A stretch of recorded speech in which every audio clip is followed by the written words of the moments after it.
The most important thing about making a nice bow is that it is tied tight so you can pull your loops. When you think about ribbon, this particular bowl of ribbon Jason sells for $4. There's 30 feet of ribbon on this bowl, and you can get 3 really nice bows out of one bowl of ribbon.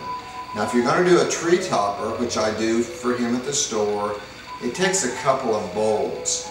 You need a taped wire, which is a little bit rough. The reason you use a taped wire is if you're doing your banister or your staircase, this will not harm your woodwork, where a lot of times when you find these things at other places, it's not a taped wire.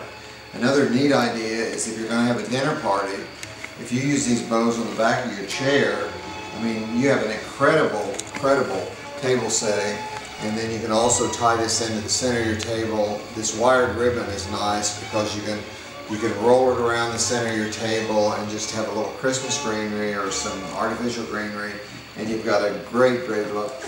One thing people always think is that you make all your loops larger to smaller, and that's really not the case. You make all your loops the same size. The thing you want to remember is that you just always put your ribbon on top of each other, so it's really a stacking process, but it's all the same size. Start with your ribbon, and you gather your ribbon up and hold it between your thumb and forefinger. Then, like I said, remember that your loops are all the same size, and all you do is you just go back and forth with the same size loop, but you always just lay it on top of your other ribbon and gather it up. You just go back and forth. I like to think that 10 loops are a nice size bow, but as you can see, they're all the same size, just back and forth.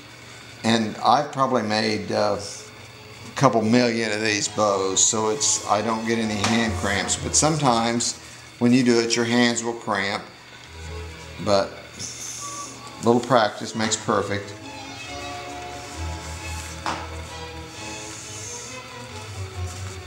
So you've got your bow, you got your 10 loops, and then you just turn the ribbon over and then overlap it so this covers up your wire so you don't see your wire. Take your wire, put it across that loop, and twist that wire as tight as you can tighten it 2 or 3 times. Now what I forgot this time was to put your streamers on it, so what I'm going to do is I'm just going to tie these streamers right into this wire. It's just no big deal. Twist it again.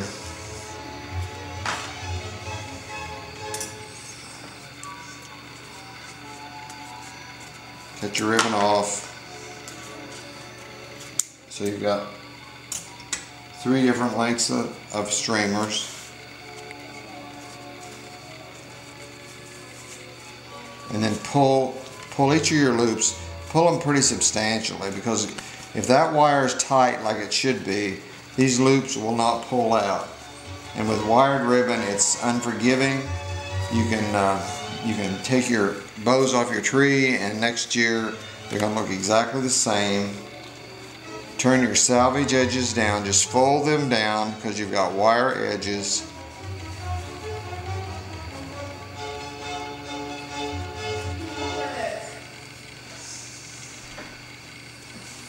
And there's